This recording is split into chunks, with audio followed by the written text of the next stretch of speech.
Hey guys, welcome back to the channel. And if this is your first time here, guys, I surely appreciate you stopping in. I always like to say, guys, as I build these videos for like-minded folks just like you and I, just to try to help us all get to the finish line quicker, right? But more proficient. So hopefully the wind isn't strong. I walked out, started doing my chore list here on the farm and forgot my wireless mic. So we'll try to do this as best we can. But yeah, I appreciate everybody. This time of the year is crazy, guys.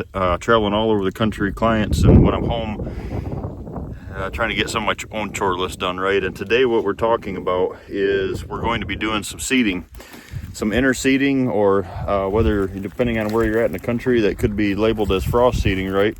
When we're talking about clovers. And you know, last year's drought down here in Kentucky, you can see in the background, it's got the green tint to it. There's a lot of new, that you know, perennial clover has rebounded a little bit, but there's a lot of not only my farm, but a lot of farms across the country that just have been, you know, struggling with that drought the last couple of years. So what I like to do, guys, until that clover stand is really good, viable, and you know, kind of strong enough to hold its own, if you will, right? I like to interseed mine every year when there's a doubt that it's a little bit too weak. So maybe you can go every second or third year by not interseeding.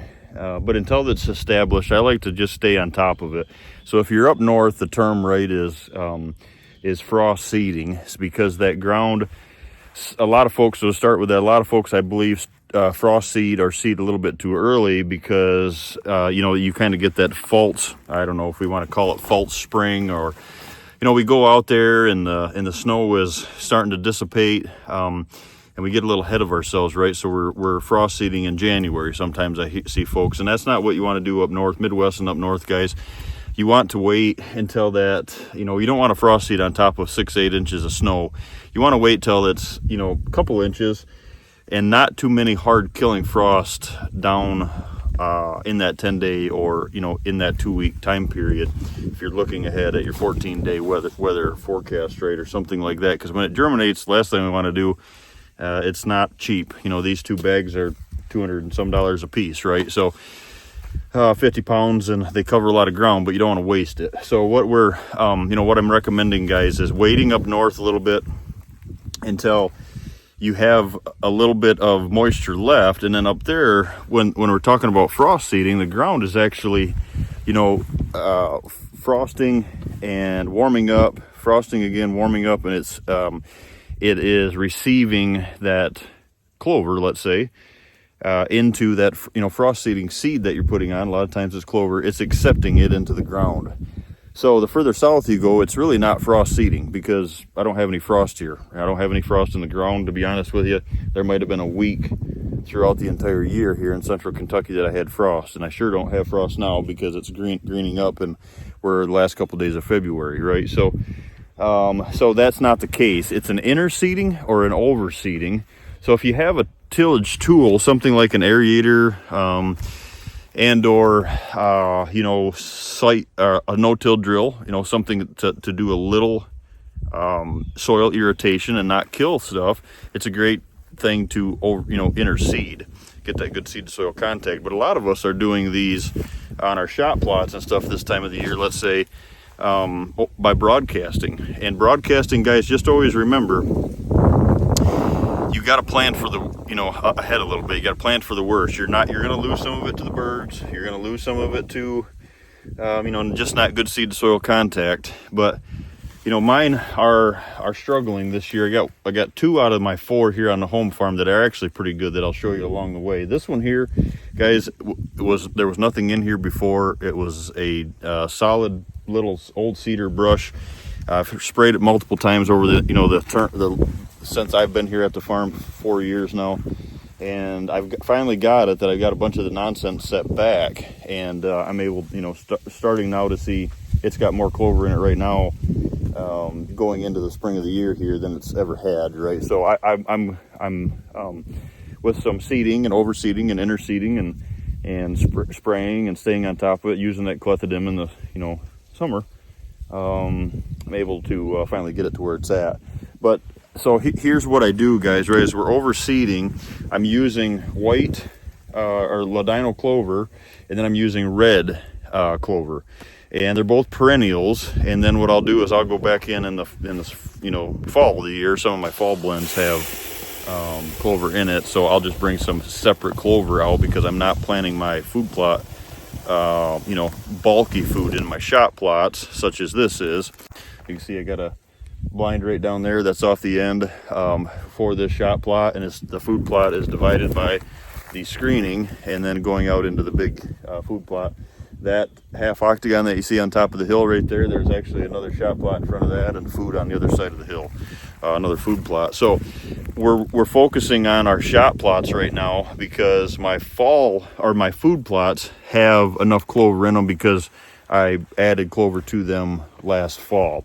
So they are starting to come in with rye, and the clover is already rebounding. A couple months from now, and that clover, that crimson and red clover in there on the farm down here does really well, because I've got some heavy ground. So yes, interseeding these shot plots, trying to take advantage of this time of the year.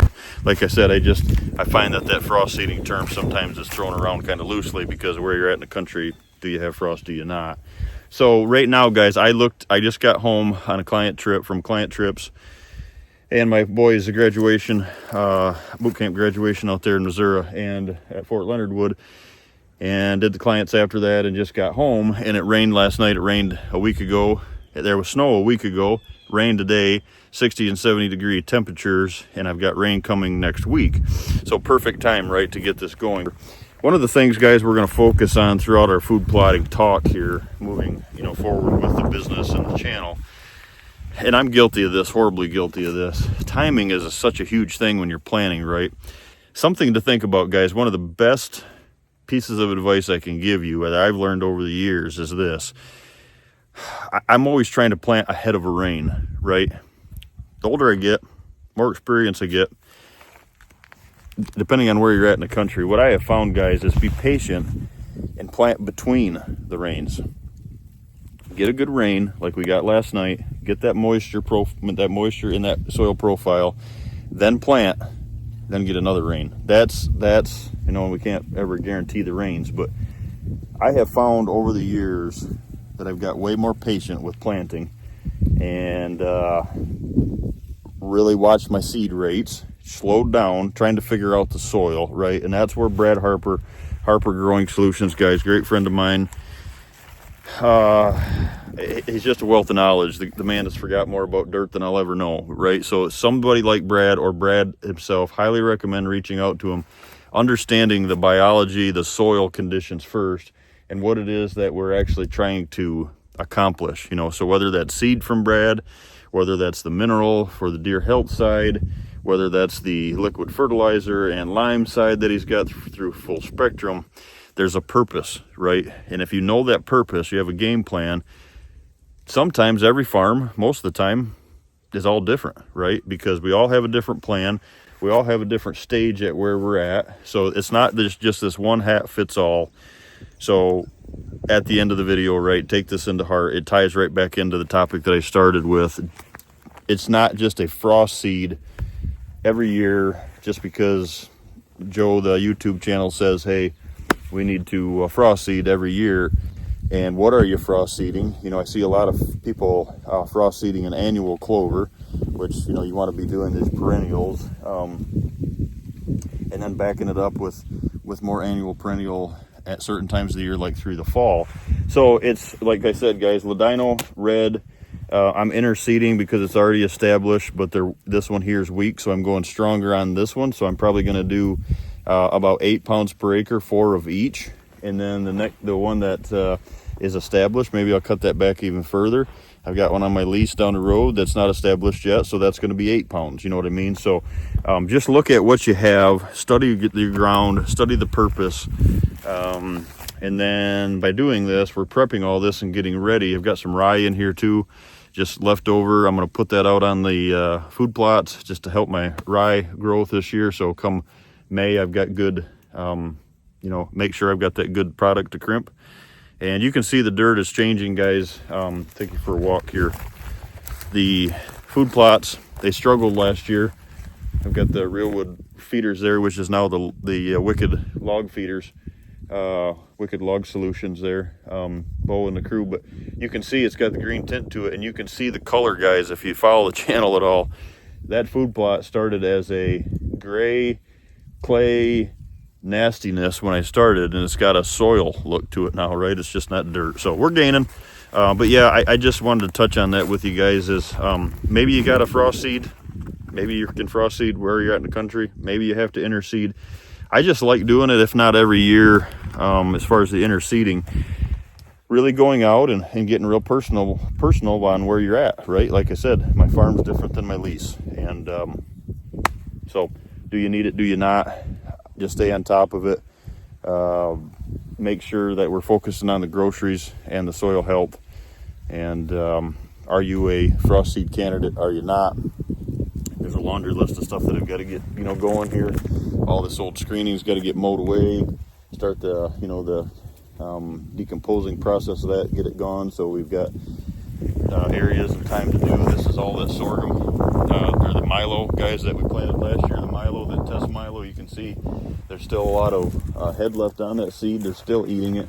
It's just a half acre. So food plot talk for a separate video, but we're going a little different this year with a bunch of our plotting, and we're going to touch on that here on a separate video. But today, the clover overseeding, interseeding, frost seeding, we're all seeding, right? It's just really research where you're at, what you're doing it for, and the reasons behind it, and what seed you need. So reach out to Brad Harper, guys, Harper Growing Solutions. Quiz Brad what you need. He'll dial you in. Just get some soil samples going, get them into him as early as you can, and then he can get you on that. Let you know where your fertilization needs to be this year, and everybody's off and running. So just a good video, good way to start the spring here, guys. Get out. Beautiful weather, and anything we can do to help. And right now we're interseeding and overseeding clover. Thanks, guys.